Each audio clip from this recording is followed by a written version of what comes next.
I'm hoping a lot that Team EVO is able to bounce back here in game number 2. The show has just begun after all. Ladies and gentlemen, between Fimp versus EVO. Fimp did manage to get himself game number 1, but this drafting stage is going to tell us a little bit more as we already moved on to 3 picks right off the bat. Team EVO wanted to be, they're going to do it all over again, right? Same bands coming in from both sides. Nothing has changed. Again, same first picks coming in from both sides. I'm just surprised that Team EVO decided, you know what, being on first pick, maybe not so bad. This is an approach at iteration. I get it. You want to just change a few things so that you can do the same approach and maybe do better, but I don't think I'd be saying it right if I said game 1 was close. So I don't know if iteration works. See value I guess their laning could have been slightly better. I guess they can technically... early farm is... This is what I was hoping for. is to trick. We deviated from the curve, no longer the same. We were expecting a Yuzhong, but for Ram is here. What does this mean for EVO? It means in game 1 they didn't like Alien's glue. Yeah, they're like, stop it, Glue. No more Alien. No more than this. Although I will say that at least with Fredrin being still locked in as a potential flex pick, it still poses that secondary question. It's like, yes, we have the answer, but we also pose you another question. Is your EXP laner going to be able to kind of match up against our Fredrin if we throw it in? And are you even considering banning out the Lancelot now that Farmus has already been picked up? Force back into that corner, you know? Don't want him to get on that neutral. Yep, this is the answer to your question, Gideon. No Lance? Yeah, Okay. no Lance because there's no need to rush that jungle. There were no junglers banned except for the Fanny, and I'm thinking Kyura can just do anything he wants. That Bane came out of nowhere last game. There's a lot of options after all. If they want to go for Lance, being able to weave in between, weave in and out to get the Lord, that will be fine, or the Turtle.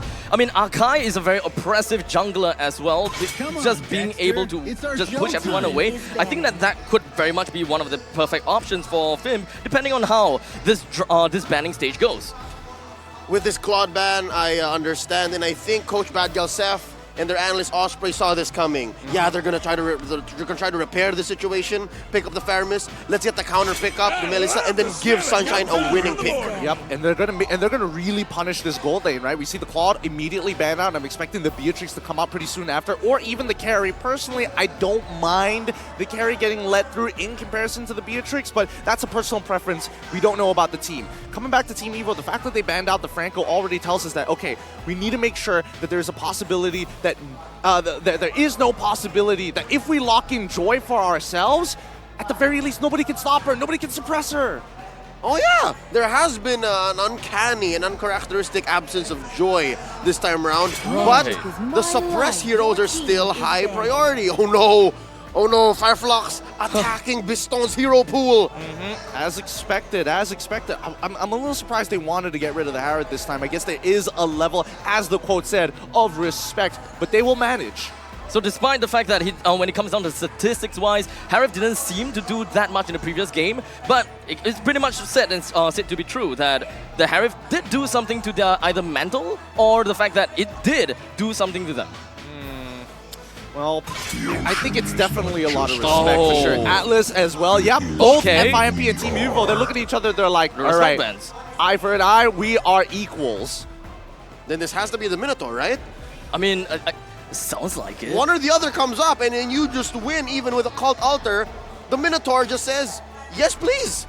What's worse is that they have a Valentina on their side, so it's going to be Minoan Fury plus Cult Altar, so there's no real reactive response, unless maybe they get like a Farsa somehow. Not even! They can even steal the Divine Judgment and stop the Cult Altar completely. Yeah, I don't know, because with Team EVO, like, how are you going to fit more answers? You've already got your lanes locked in. It's like you want some AoE. Farsa looks like a good idea, but it's like, there's no space. There's no space. I mean, what we can possibly expect, I mean, we've seen in the other other regions of MPL, we can see the Fredrin go to EXP, Kaja goes over to the jungle, and Faramis going to the roam. So at least when it comes down to the mage, we can kind of open that avenue. I mean, that's really pulling a lot of strings to make it happen. And then you revert to the problem in game 1 wherein you're completely reacting. You're the one who is forced to sit shotgun while Fireflux drives this vehicle on a one-way ticket to the knockout stage. I do like this though. EVO understands that, hey wait,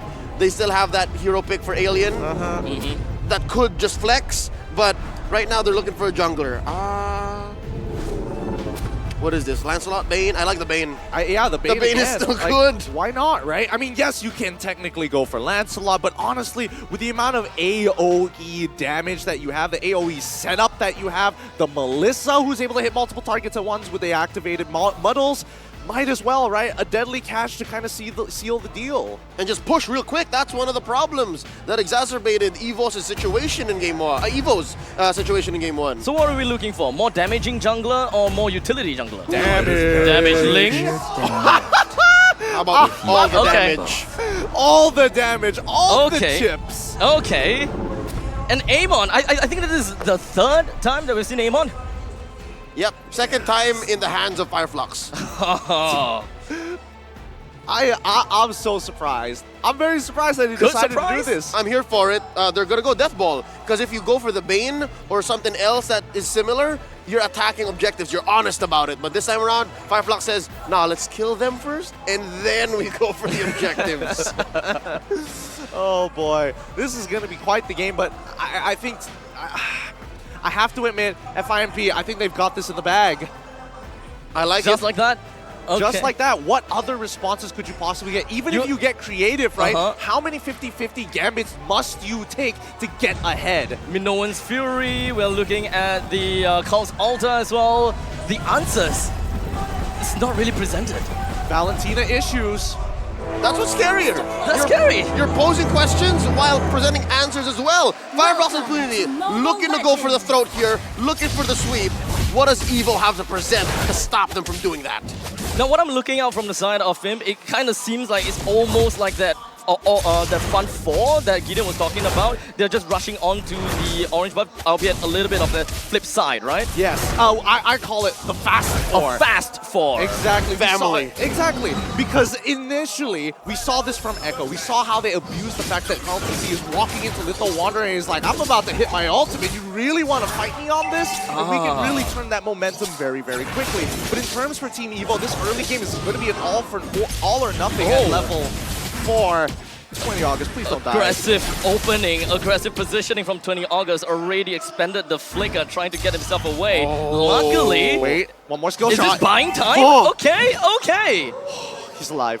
He's alive, and I think that he did manage to buy a little bit more time and to make sure that Kira is a little bit slow when it comes down to the EXP gains. If anything, they bought some time. Kyura is slightly behind.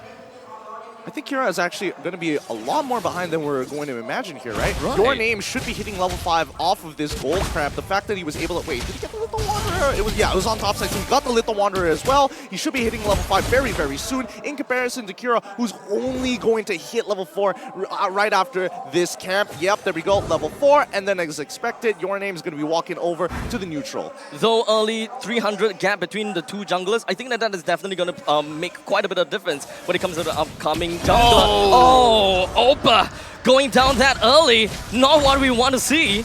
And this whole time, Alien was buying time. He popped the sprint, but yes, it's another failed rotation. EVO, essentially, they close the gap. Fireflux Impunity now making a way for the turtle. And now Alien immediately trying to get more opening down as he grabs onto the side of that Fredrin. He can't get any closer, but Alien trying to bring it closer a little bit. Turtle's HP is still going A-OK, as Fimp doesn't really care too much about that. Opa jumped over the backline, received quite a bit of damage from the side of Amon, but he's gonna be A-OK still. Not a lot of casualty coming from both sides. They are only in for the objective. But Alien, he doesn't seem like he can come down anytime soon as the Black Dragon form merges him. Nicely done coming in from the side of Team EVO. I like the idea that Alien had. He was trying to pull Your Name outside of the call altar and then look for Kira to throw in the endless shots to burst him down before this becomes a 50-50. Unfortunately, at the very least, Agi was like, nope, flicker forward, I'm gonna save my boy and hold him on for as long as possible, and then maybe we can look to turn the fight. Not just, Oper was also playing man-to-man defense like his life relied on it. And it kind of did. His team's tournament life is relying on it, and that's gonna be key here. Everyone from EVO at this point in the early game, in the laning phase, seems to be on point. They understand. So no huge flubs just yet. This is good. This is a great way to get to game 3. Apex opens up on the 20 August. Kira jumps over to the back, trying to get a kill on the Biston just by a little bit, and then manages to right under the turret's nose. This is going to be hard given that Biston needed space. Biston needed to farm up to be able to win that lane against Melissa, against Sunshine, but I don't know how they're going to do it now. Fimp way ahead, 600 gold this early on. Yeah, and especially, I mean, Eggy's role is so important here, right? Oh, wait, hold on. Apex 47, close to it, 20 August pop. Unfortunate. Will they be able to get the time? I don't think so. Kyora's trying to make it out of here, but these endless shards are starting to really stack up, especially with the momentum that he's getting. He's going with Mystery Shop. He's got 2 kills already. He is starting this snowball early. The Cult's Altar has already been forced out, so at least for the side of Fimp, they are very confident that they can have their own Cult's Altar. But do they want to push for that? Do they want to just kind of like get all aggressive just because of the fact that Faramis can't get that out? I mean, there's 2 ways of looking at it, right? Yes, they can technically get really, really aggressive, but they're still ultimate dependent. Even though the Call Altar is coming out defensively, it is matching up with the ult-timers of people like Apexing as well as Kazue. But at the end of the day, they have to match up. Roamer for their mid laner. Here we go, quick turtle take by Fireflux. They are going to lose that trade up top unless, do they have an answer? Are they going to make it in time? Well, all the energy turret is going to be taken down from the top side. The gold laners are pretty darn happy with what they have got. Kazu joins into the fray, terrifies down on the 20th August, brings him down, and Sunshine takes the kill. They're going to re-dive this. Apex, he's got them in No Fury. They know they can do this. Oh, and it does seem as though the proxy did manage to work, but Fimp, they don't really want to go for the kills per se. They want to focus on the turrets first. While Alien and Apex, they just hold it down. Grab lands right on top of Agi, and doesn't seem like he will be able to do much at this right now. Opa, all the way on the back. He tries to go for the Dragon's Tail, hoping that he'll be able to build up a little bit more shot residue as Kazu pops out. He still has the Cult Altar. They bring your name down. 2% down from the side of EVO, while only 1 from the side of Fimp. Make that 3 from the side of EVO as Fimp continues with this landslide. They overloaded Oper.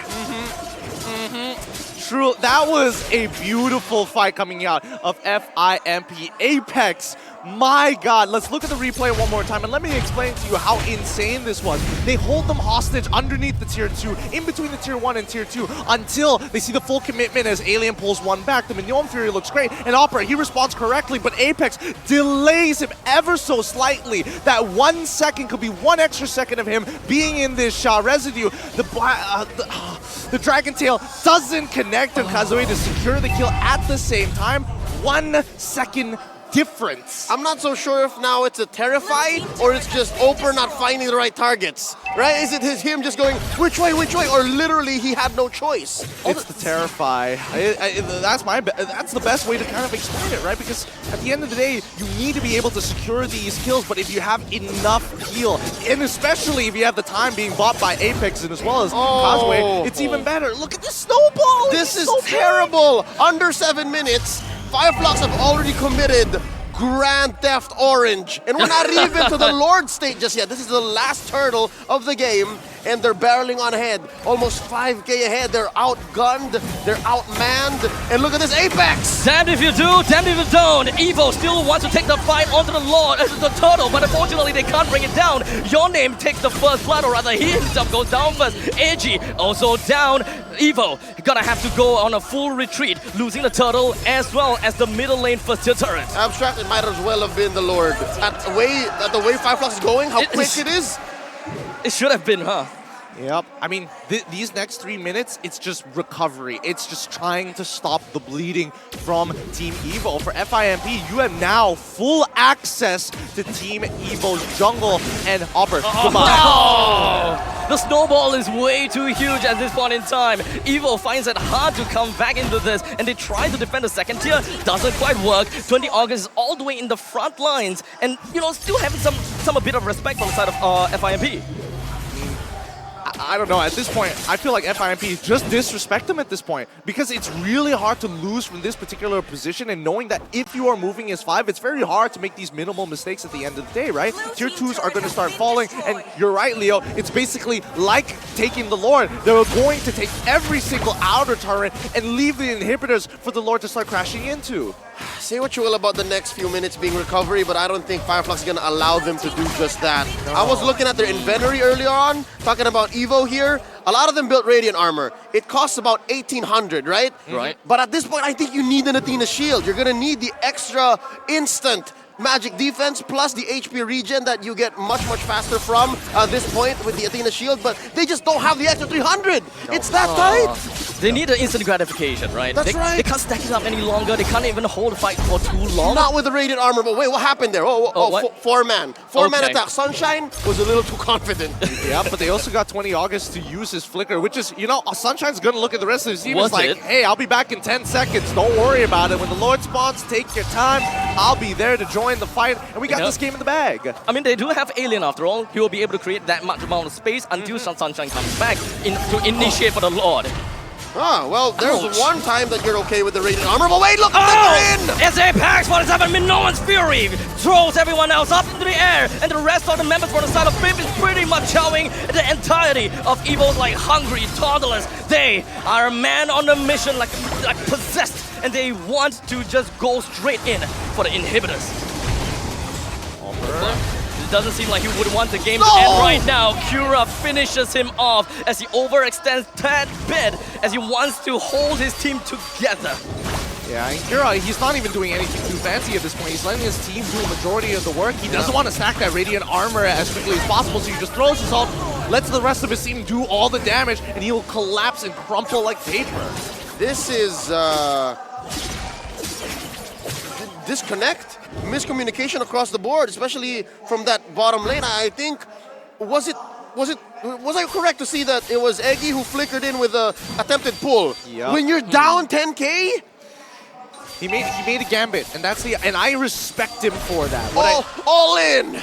They've got to try. They have to try something. I mean, it's a 10K gold lead, and at this point, you can definitely see the desperation on Team EVO. The fact that Opper is going in with the Black Dragon for pre-lore, they can just let these waves crash into the inhibitor and then start contesting for neutral. It seems like it's mass hysteria. I mean, I can't imagine seeing them just holding themselves inside the base and clear the waves, but hold on a second. 20 August found one on the Cura, but it doesn't seem like they will be able to bring him down at all just yet, as Cura still hangs on to behind. He's gonna be A-OK. The rest of the members coming from the side of FIMP just gonna be jumping right on to Piston, but he managed. Triple kill coming in huge from Kazue to finish off this game. GG, well played, FIMP. Piston was so close to getting back into the safety of the fountain, but let's be honest here. With all of his team taken down, what can he possibly do against that massive wave? Nothing. There was nothing. I'm thinking of answers. I'm thinking of ways things could end up differently, and all roads lead to the same place. If there's anything that the Laotians have, it's heart. They showed that even when they're down 10K against a perfect game on an Amon that means business, they will still try to look for plays, and that's what may have cost them the game here. You saw that 20 August was outside his base. He had no business being out there. And Apex 47 just again showing massive respect, flickering on in, Minoan's Fury out, and that's all she wrote. You could have blinked and missed it. I think that at that point in time, they just don't really have a lot of the economy to melt Cura down. They need someone to prioritize.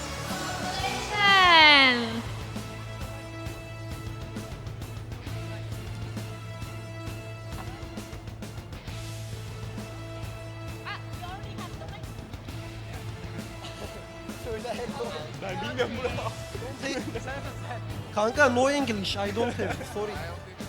Later, yeah.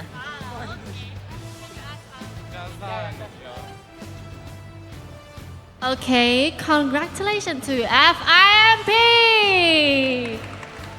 So the first question is to Apex 47, right? Yeah. Can you tell us what was the main reason or the key moment in the game that you got to the win in the last game?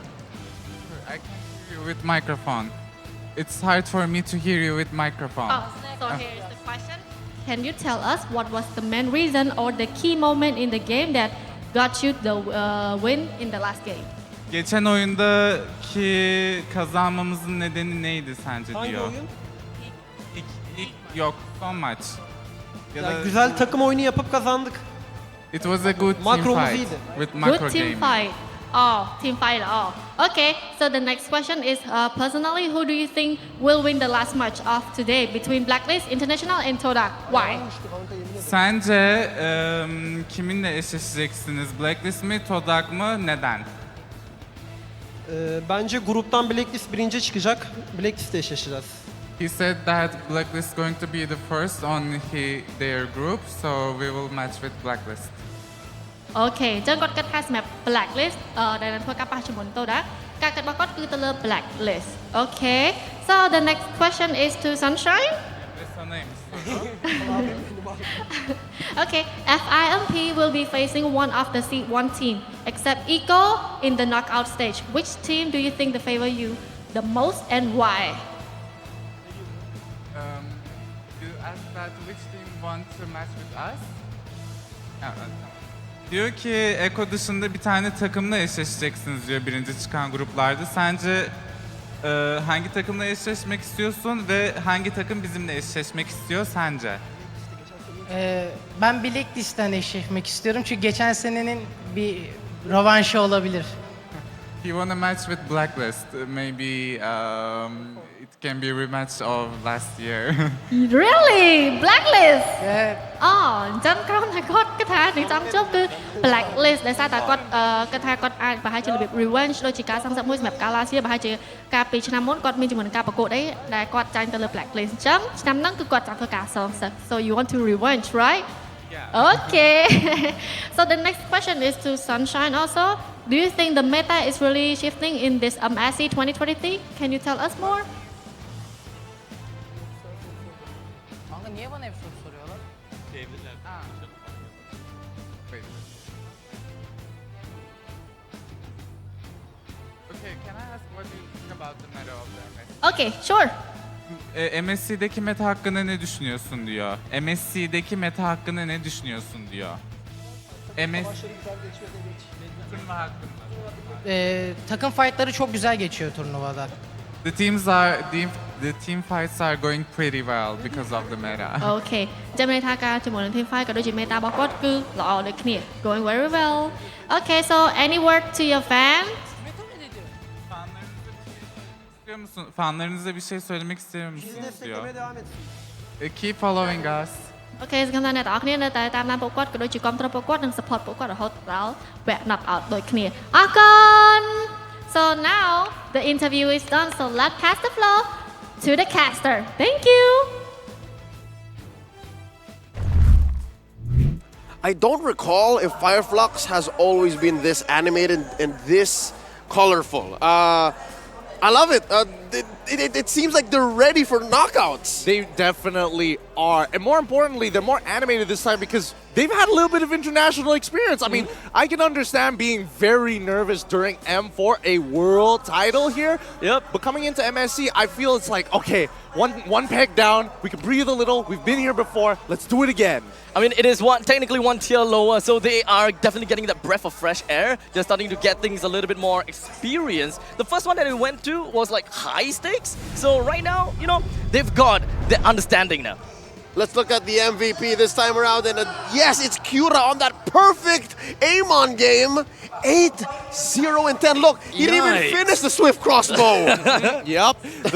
The beauty of this is the fact that it's like, I don't need the Feather of Heaven technically. All I need is raw power, raw damage, and yes, a little bit of attack speed is nice, but I don't even need the on-hit effect. Something tells me this was just a juggle. He just sold the immortality that was popped somewhere somehow and then was going to build back up. But yes, for those of you who are not familiar, it is indeed Cura, who you once watched in M4 as TNZ. People are wondering, where's TNZ? Where's TNZ? You're Here looking he at is. him. This is him. He just changed This his is name. him. But it's Okay. the same amazing gameplay. This is his early game right here from minute 1 to minute 10. Yeah, basically he was everywhere. literally everywhere, even trying his absolute best to go over to the opponent's side. In fact, quite a lot. I mean, just look at the patterns. Like, yes, it is 1 minute all the way to 10 minutes, but right at the very beginning, you can notice how much space he's starting to take, right? He starts off real slow, goes back into his jungle, and then when you see that first initial dive on that top side by EXP, immediately he starts going into enemy jungles. He's disrespecting the mid lane. He cracks it open and even dives it. Yep, we'll see a bit of the highlights here. This is a very early on moment. He helped Kazue get that first blood up top. He took down Bistom, and even underneath tier 1 up top, he's been getting killed. So yeah, he was never off. There was no scale up for Cura. He started the game in 5th gear. He just kept on speeding up faster and faster and faster, and then right here, upper Let's carry projectile. Yeah, he got immobilized right at the very end. Ah, boy, that's really, really unfortunate.